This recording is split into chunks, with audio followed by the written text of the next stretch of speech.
Cette année, EMCI va sortir le plus grand projet de son histoire.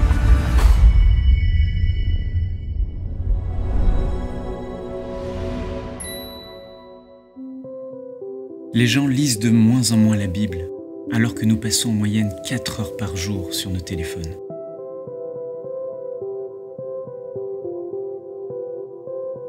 C'est pourquoi nous avons conçu Ma Bible, une application innovante qui vous offre une nouvelle façon de méditer la parole de Dieu. Imaginez-vous ouvrir votre Bible avec un enseignant assis à vos côtés qui vous aide à comprendre chaque passage que vous lisez. Avec Ma Bible, c'est maintenant possible. Qu'est-ce que Jésus voulait dire à Nicodème par « il faut que tu naisses de nouveau » ? Il parlait ici du plus grand miracle qu'un homme puisse expérimenter. Et oui, nous nous sommes lancés le défi de commenter toute la Bible en vidéo. Ici, Jacques est en train de nous dire que la foi, ce n'est pas juste de croire que Dieu existe. La foi, c'est aussi faire ce que Dieu nous demande. Vous pouvez également étudier en profondeur un verset en particulier grâce à des outils de méditation et des ressources de qualité. Ma Bible est intelligente. Elle vous fait gagner beaucoup de temps avec son puissant moteur de recherche et son système de reconnaissance vocale. Quel est le passage où Jésus enseigne sur la prière ?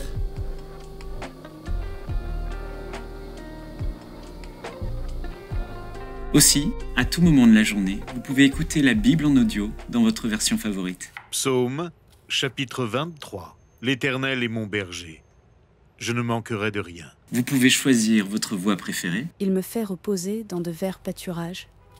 Il me dirige près des eaux paisibles. Il restaure mon âme. Il me conduit dans les sentiers de la justice à cause de son nom. Pour rendre l'expérience encore plus agréable, vous pouvez ajouter un fond sonore. Je ne crains aucun mal, car tu es avec moi. Ta houlette et ton Ou pourquoi bâton pas, me rassurent. un instrumental inspirant. Tu dresses devant moi une table. En face de mes adversaires, tu oins d'huile ma tête et ma coupe déborde. Vous pouvez aussi personnaliser votre Bible comme vous le feriez sur une Bible papier, mais avec beaucoup plus de possibilités.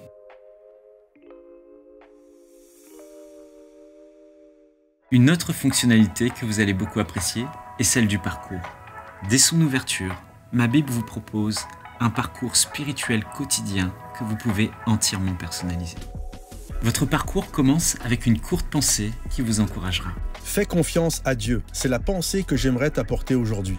Quelle que soit la situation que tu traverses, Dieu t'invite à lui faire confiance. Dans 1 Samuel 17, 37, il est dit « L'Éternel qui m'a délivré de la griffe du lion et de la patte de l'ours me délivrera aussi de la main de ce Philistin. » Aussi, le parcours vous propose une fonctionnalité unique qui vous permet de lire ou d'écouter la Bible à votre rythme. Vous pouvez sélectionner un plan existant ou créer le vôtre en fonction de vos objectifs.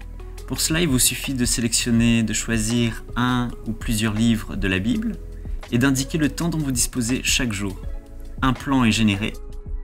Et voilà, en seulement 28 jours, j'aurai écouté en entier les psaumes et les proverbes.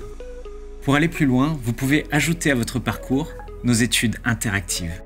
À travers de courts enseignements de quelques minutes, vous pouvez jour après jour étudier en profondeur chacun des livres de la Bible, comme cette étude passionnante du livre de l'Apocalypse que beaucoup ont du mal à comprendre. La Nouvelle Jérusalem est le cadeau suprême que le Seigneur Jésus-Christ donnera à tous ses rachetés.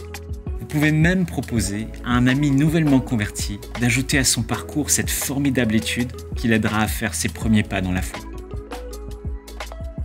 Lorsque tu as reçu Jésus-Christ comme ton Seigneur et Sauveur, tous tes péchés ont été effacés. L'Esprit de Dieu est venu habiter en toi et tu es devenu un enfant de Dieu. Oui, mon ami, désormais, Dieu est ton Père céleste. Pour chaque étude, des quiz thématiques vous aideront à bien assimiler tout ce que vous avez écouté. Enfin, vous pouvez terminer votre parcours en passant un temps de qualité avec Dieu dans la prière.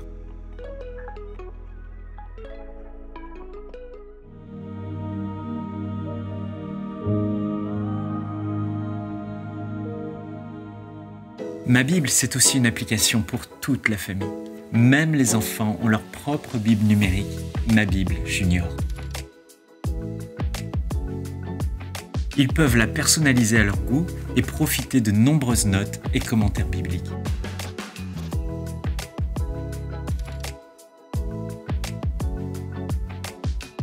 Notre vision est que les enfants puissent aimer Jésus de tout leur cœur. C'est pourquoi nous avons voulu donner vie aux plus belles histoires des évangiles à travers un tout nouveau concept de conte animé. Vous êtes prêts? En dessous, c'est l'agitation. Quel culot ceux-là! Non mais quel manque d'éducation! Plutôt mal poli, ouais. Pire que des cambrioleurs! Et ils vont tout casser! Et qui va payer les réparations? On aura tout vu! Au milieu du brouhaha, Jésus, lui, reste calme. Il n'a clairement pas les mêmes préoccupations que la foule. Suspense. Tout le monde attend qu'il parle. Mon ami, tes péchés te sont pardonnés. Les enfants pourront grandir dans leur foi tout en s'amusant grâce à un parcours quotidien adapté à leur âge. Ils seront encouragés par des récompenses qui leur permettront de collectionner des cartes de leurs héros préférés de la Bible. Ma Bible, c'est le projet le plus extraordinaire sur lequel j'ai eu à travailler. Et je crois sincèrement qu'il va révolutionner la vie de millions de personnes dans la francophonie et bien au-delà. Les fruits de la télévision sont déjà considérables, mais avec ma Bible, Dieu va élargir la vision et multiplier l'impact de MCI. À travers la diffusion de MCI TV sur satellite, nous apportons l'Évangile à des millions de foyers dans plus de 80 pays. Les vies sont restaurées, les malades sont guéris et les gens en grand nombre se tournent vers Jésus, mais il y a encore tellement de personnes à rejoindre. En fait, maintenant que nous sommes bien installés dans le centre MCI, nous voulons foncer plus que jamais afin de faire des nations des disciples.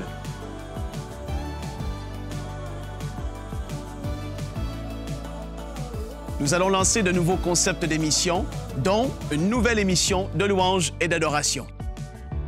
Je me trouve en ce moment sur le plateau de notre nouvelle émission d'enseignement Teach, animée par nul autre que Atoms Mbouma. Et justement, Atoms, comment vas-tu? Oh, je vais bien, Frank. Yes! Je suis très heureux d'avoir rejoint l'équipe MCI. Nadège et moi, nous voyons la main de Dieu à travers cette chaîne. Et nous sommes dans l'attente de voir ce que le Seigneur va faire à travers MCI TV et l'application Ma Bible. Michael et moi, on est émerveillés de voir tout ce que Dieu a fait et comment il est en train d'élargir la vision de MCI parce qu'il veut, en ces derniers temps, qu'une multitude soit sauvée et devienne des disciples. Plus que jamais, on a besoin de votre soutien pour porter avec nous la vision de MCI et l'amener encore plus loin. Beaucoup de personnes ignorent que si EMCI peut fonctionner au quotidien, c'est uniquement grâce aux dons mensuels.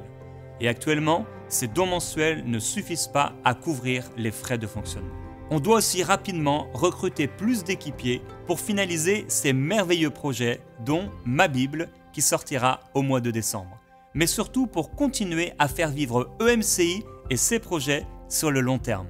Au total, on a besoin de 20 000 partenaires mensuels, 20 000 personnes qui ne feront pas un don juste une fois, mais qui s'engageront chaque mois à soutenir EMCI par un don de 35 € ou plus.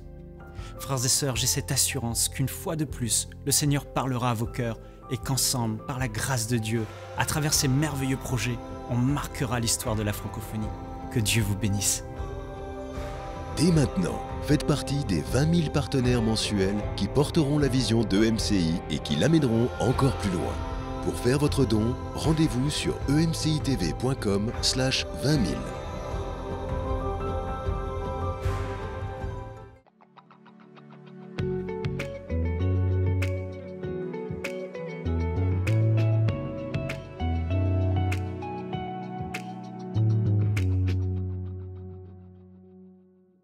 Comment briser les schémas destructeurs? Chacun d'entre nous, par rapport à l'évolution de notre vie, aux années qui passent, on a acquis de bonnes habitudes et des mauvaises habitudes.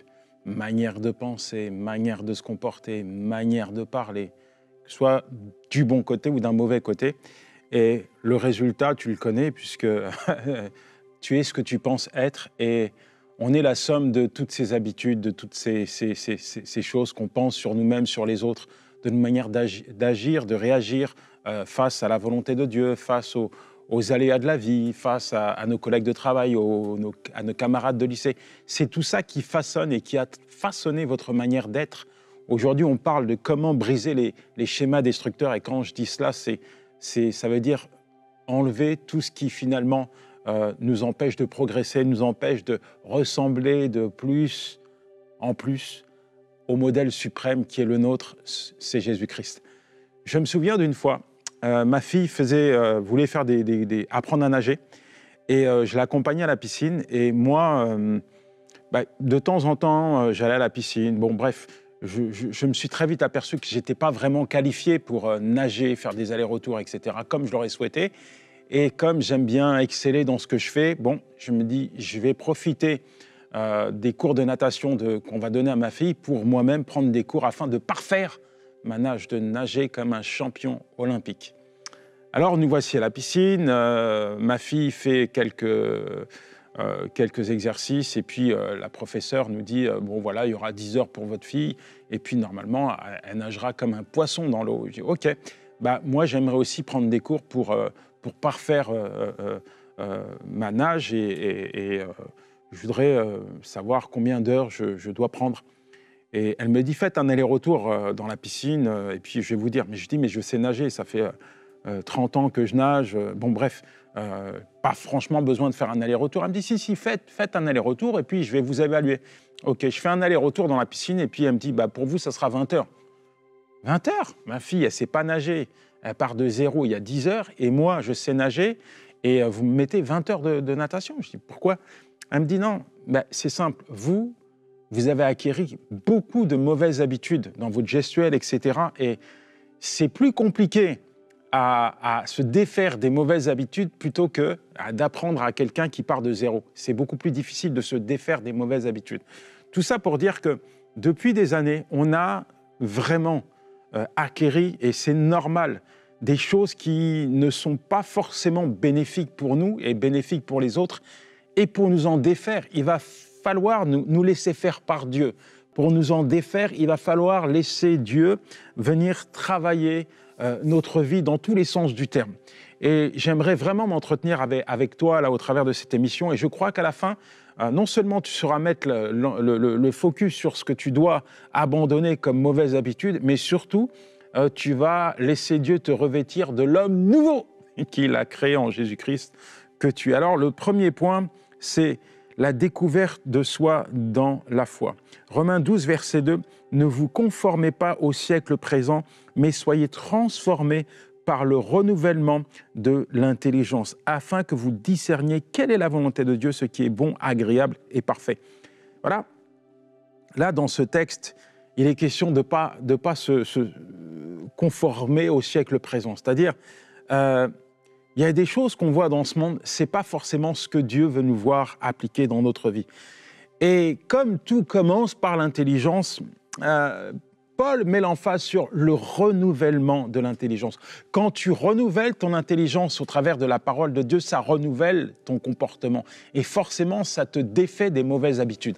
Je me souviens de cette personne qui avait une vie assez chaotique, pour ne pas dire pathétique, et le jour où il a donné sa vie au Seigneur, ça a été un changement, un bouleversement interne et qui s'est manifesté à l'extérieur.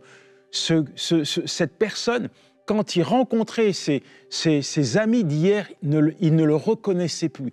Il y avait une telle transformation dans sa vie, c'est comme si le loup était devenu un agneau. Et plus de colère, plus de haine, plus d'addiction, que de la paix, que de l'amour, que de la joie. Et c'est ça le résultat d'une personne qui entre dans le processus de Dieu, c'est-à-dire que Dieu travaille dans notre vie de manière constante et nous devons laisser les mains de Dieu venir changer, nous défaire de toutes les mauvaises habitudes qui nous minent la vie, qui nous polluent la vie. Il y a des gens, ils sont entrés dans une vie chrétienne, ça fait 15 ans qu'ils ont accepté Jésus-Christ comme Seigneur et Sauveur. Et il y a des choses qui ne changent pas dans leur vie. Et ça, ce n'est pas normal.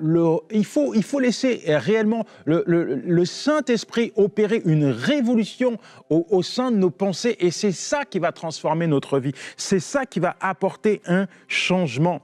Mon deuxième point, c'est rompre avec les modes par défaut.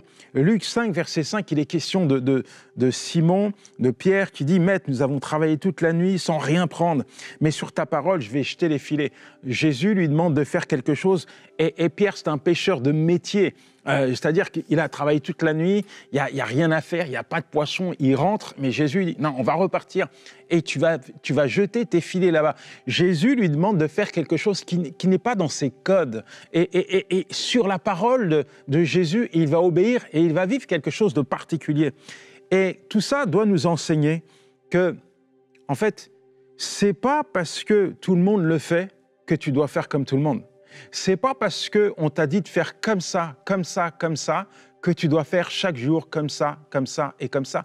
Parfois, Dieu va à contresens pour te changer, pour te métamorphoser, pour te défaire de certaines habitudes afin que tu puisses avoir de bonnes habitudes, pour t'amener à t'appuyer sur lui plutôt que sur tes acquis. Parfois, Dieu va te demander de faire des choses qui vont à l'encontre de tout ce que tu as appris, de tout ce qu'on t'a inculqué.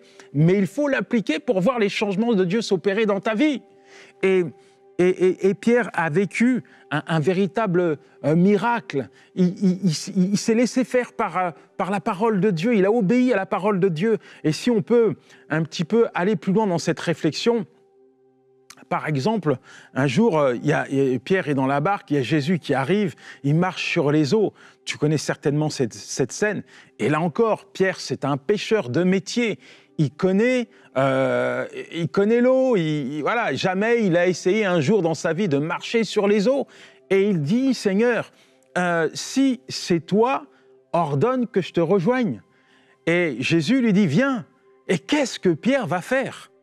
Qu'est-ce que Pierre va faire ? Il va sortir de sa barque et il va amorcer une marche miraculeuse. Premier point, avec Jésus, il fait une pêche miraculeuse. Là, c'est une marche miraculeuse puisqu'il marche sur les eaux. Alors toi, tu t'es peut-être arrêté sur l'idée qu'il y a eu la tempête, il a eu peur, etc. Elle a commencé à sombrer. Non, moi je m'arrête sur le fait que, humainement parlant, on ne marche pas sur les eaux. Je ne sais pas si tu as déjà été en mer, en bateau, mais jamais j'ai eu l'idée, moi, quand je suis dans un bateau, de quitter le bateau et de marcher sur les eaux. Tu vois ? Pourquoi ? Parce que le bateau, c'est sécure. C'est un peu ta zone de confort, tu vois ? Et tu acquéris tellement d'habitudes quand tu es dans une zone de confort. Tu as tellement d'habitudes qui sont là, qui font ta personne, que tu n'as pas envie d'en sortir, parce que tu navigues avec ça. Mais parfois, Dieu, pour bousculer quelque chose chez toi, il va te demander de sortir de ta zone de confort, de faire quelque chose que tu n'as pas l'habitude de faire quelque chose qui va à l'encontre de toute compréhension humaine. Et si, peut-être que tu n'as pas l'habitude d'expérimenter le miraculeux de Dieu, peut-être que tu n'as pas l'habitude d'obéir à la voix de Dieu, peut-être que ce n'était pas dans tes codes, peut-être que tu es comme tout le monde, rationnel. Tu vois, comme Pierre, il est rationnel. C'est un pêcheur, il sait où jeter ses filets, il sait qu'on ne doit pas sortir de la barque. Donc, il est très rationnel. Mais c'est peut-être ton cas, tu es peut-être rationnel et Dieu veut t'amener à vivre des choses surnaturelles. Alors Dieu veut changer quelque chose en toi. Dieu veut te donner de nouvelles habitudes, pas des habitudes qui trouvent comme appui, force, tes ressources, mais il veut que tu t'appuies sur lui pour entamer des choses qui ne sont pas humaines, mais qui sont divines. Et pour ça, il va peut-être falloir que tu sortes de ta barque. Il y a peut-être un défi qui est devant toi. Tu as peut-être besoin de vivre quelque chose de particulier, ou encore, Dieu veut t'amener à vivre quelque chose de particulier. Dieu veut t'amener à expérimenter une chose dans un domaine précis. Mais tu as eu tellement l'habitude de tout gérer avec tes propres acquis, ta propre manière de concevoir les choses, que tu n'as jamais permis à Dieu d'opérer quelque chose de surnaturel dans ta vie. Ça fait peut-être 20 ans que tu vas à l'église. La gloire de Dieu, tu la vis au travers des autres, mais tu la vis pas, tu l'expérimentes pas dans ta propre vie. Il serait peut-être temps pour toi d'obéir à la voix de celui qui te dit « Suis-moi ».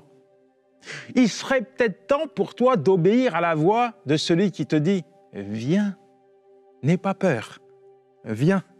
Arrête de regarder à la tempête, arrête de regarder aux gens qui te disent « Hey, tu vas t'écrouler, tu vas faire faillite si tu fais cela. » Regarde à celui qui t'appelle. Prends l'habitude d'obéir à la voix de Dieu. Tu n'es pas comme tout le monde.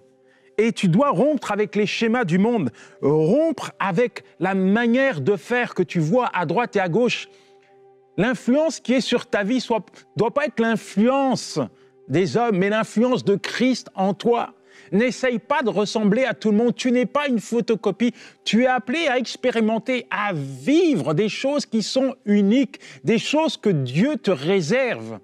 Tout comme Pierre, il est peut-être temps pour toi aujourd'hui de sortir de ta barque, de sortir de tes habitudes pour vivre le miraculeux.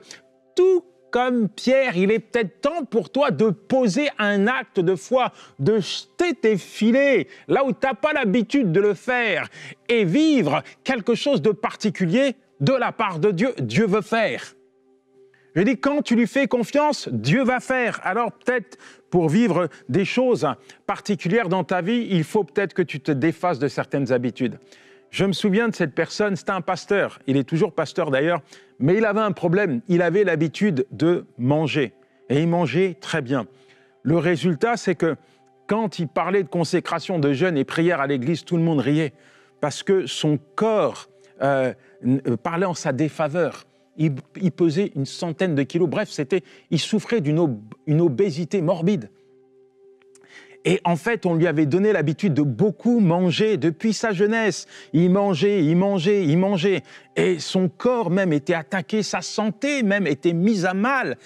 Et un jour, Dieu lui dit, « Hey, il va falloir que tu adoptes d'autres habitudes alimentaires pour me suivre. Moi, je veux t'amener plus loin. Moi, j'ai des choses à accomplir au travers de ton ministère. Mais pour ça, il va falloir que tu rompes avec tes habitudes alimentaires. » Et pour lui, ce n'était pas possible. Ce n'était pas possible parce que, en fait, à part Dieu, réellement, son ventre, il en donnait, il lui accordait une grande importance. Manger à table, c'était quelque chose. Tous les jours, c'était la fête. Tous les jours, c'était Noël chez lui.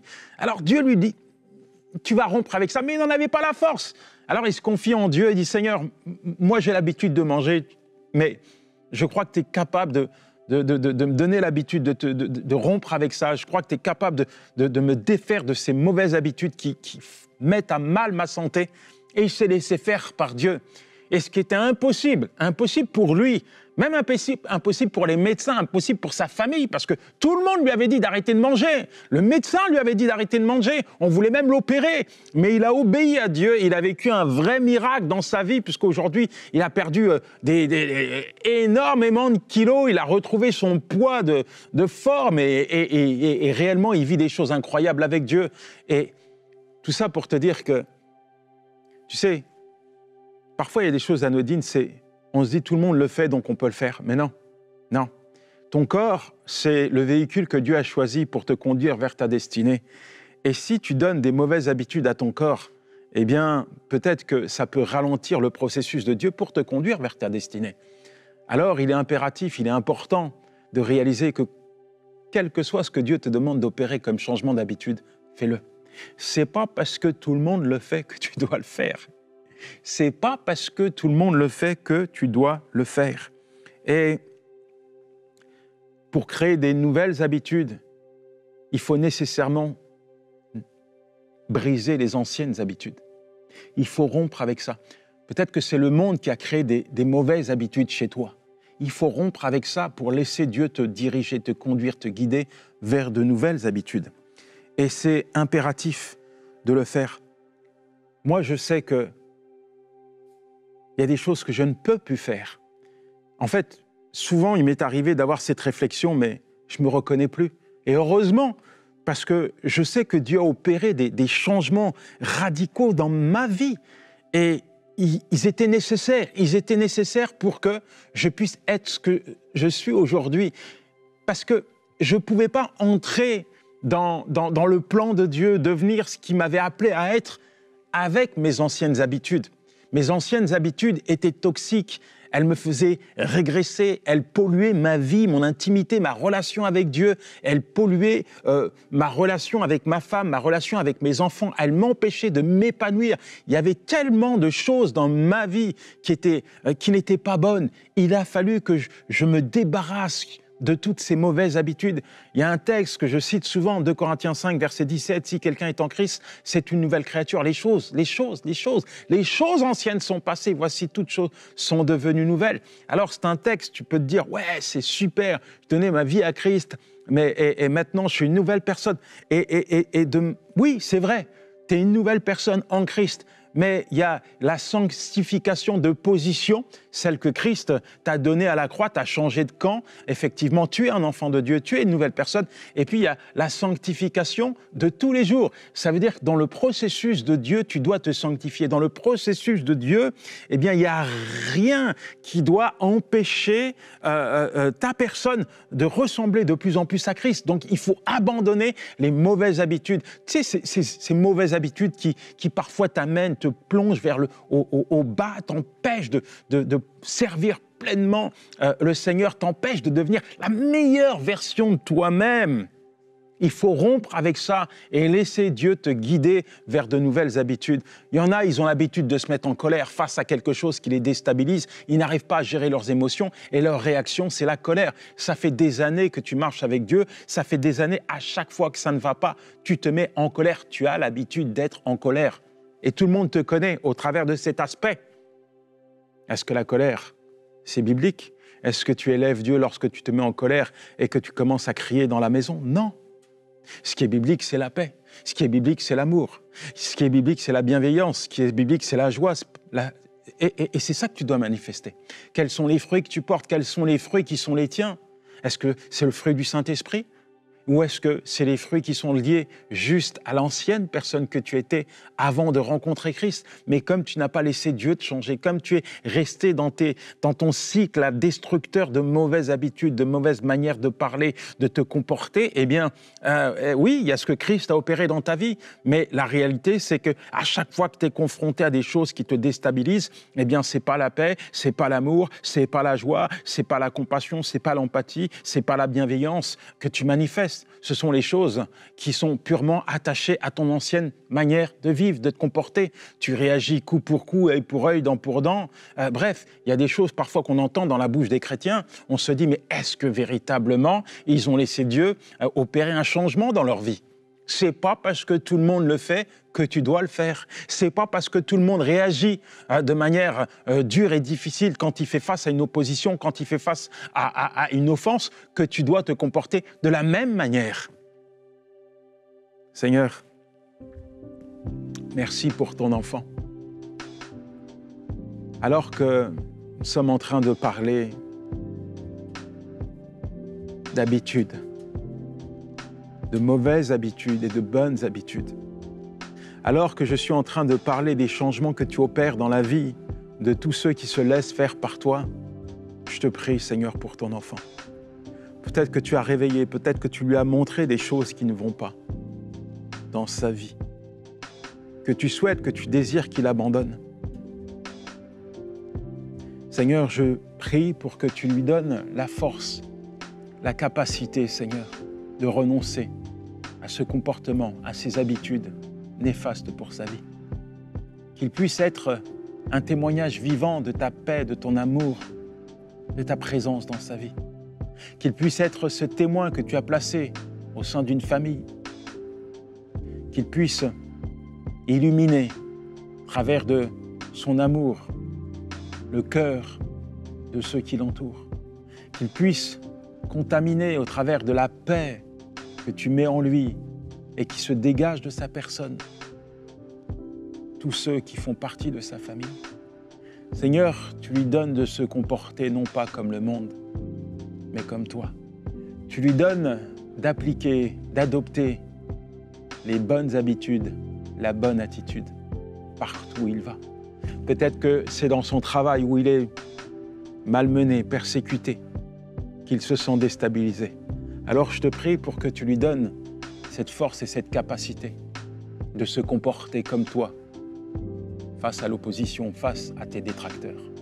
Qu'il puisse appliquer tes principes, Seigneur, qu'il puisse transpirer la vie que tu lui donnes partout où il va, qu'il puisse non se comporter comme le monde, mais comme tu souhaites, Seigneur, qu'il se comporte. Qu'il puisse, Seigneur, agir, réagir, parler, regarder, échanger, Seigneur, des vraies valeurs avec ceux qui l'entourent et qui ne te connaissent pas. Ainsi, Seigneur, tu l'utiliseras comme un instrument entre tes mains, comme un vase, Seigneur, communicateur, au sein duquel tu déverses ta puissance, Oui, tu l'utiliseras, tu le positionneras, Seigneur, pour que réellement, au travers de lui, Seigneur, le monde puisse te voir à l'œuvre dans sa vie. Amen.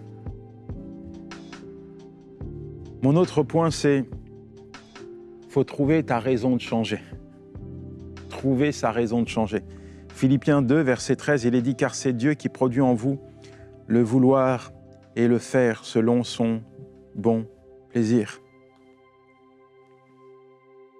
Quand tu trouves ta raison de changer, tout change. Moi, j'ai vu des personnes qui ne souhaitent pas changer. Malgré le fait qu'ils ont toutes les raisons de changer, ils ne veulent pas changer. Des fois, je rencontre des hommes âgés en prison, 60 ans. Quand je discute avec eux, ils me disent « Je suis marié, j'ai des enfants, mais j'ai passé la moitié de ma vie, pour ne pas dire les 3/4, en prison. » Dans mon cœur, il n'y a que Dieu qui peut changer ces personnes. Il n'y a que Dieu qui peut changer les mauvaises habitudes de cette personne. Parce que moi qui ai vécu cela quand j'étais en prison, et que cette fois-ci, j'avais sous mes yeux ma femme et mes enfants, voilà les raisons qui doivent me pousser à changer. J'avais plein de manières de me comporter qui étaient mauvaises.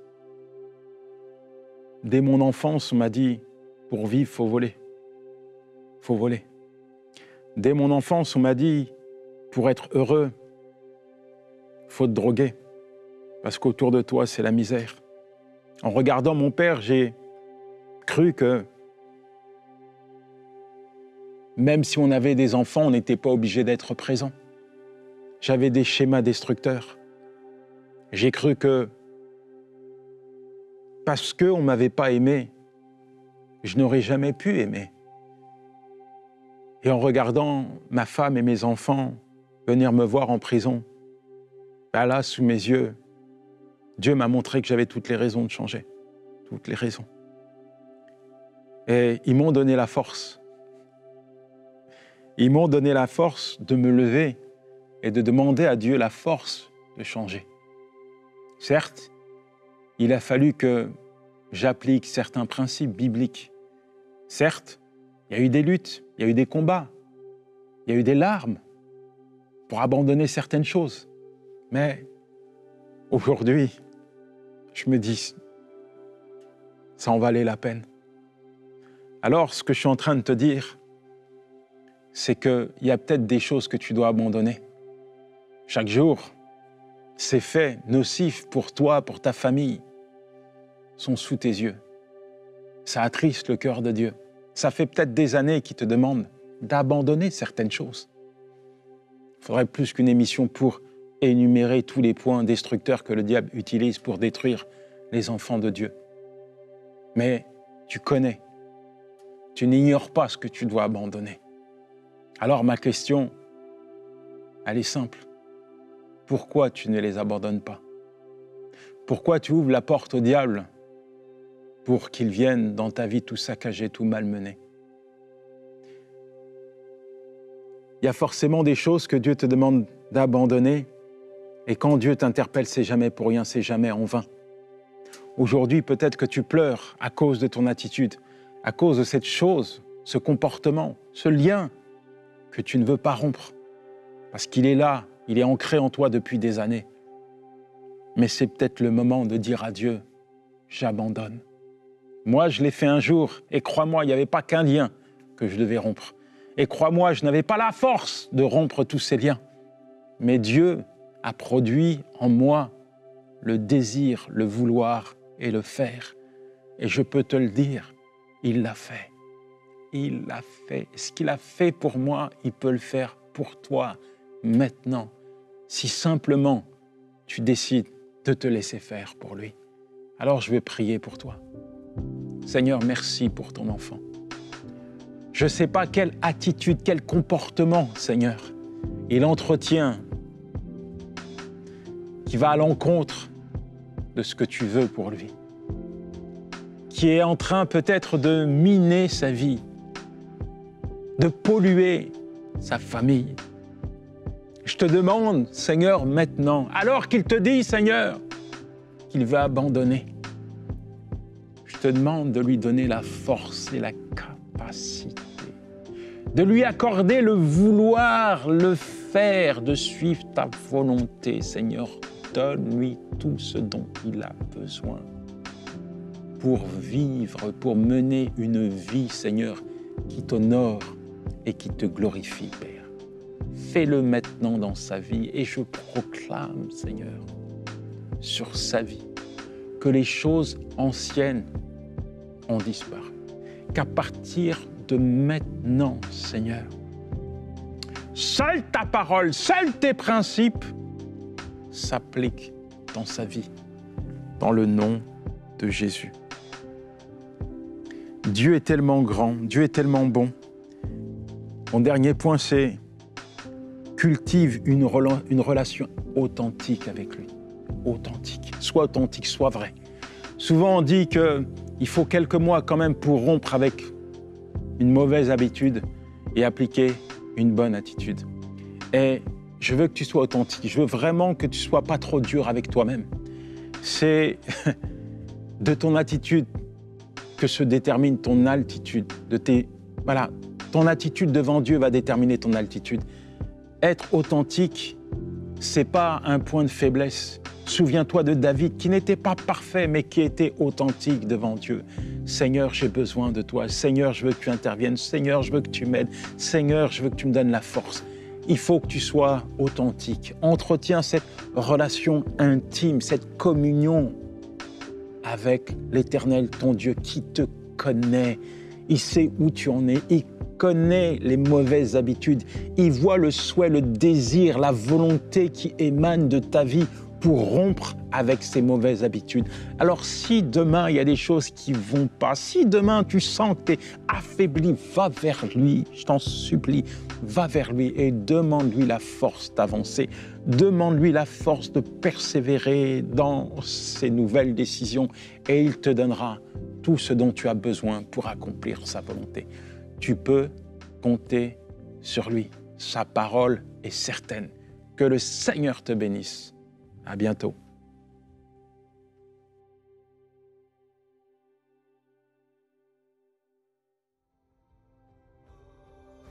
Dès maintenant, faites partie des 20 000 partenaires mensuels qui porteront la vision de MCI et qui l'amèneront encore plus loin.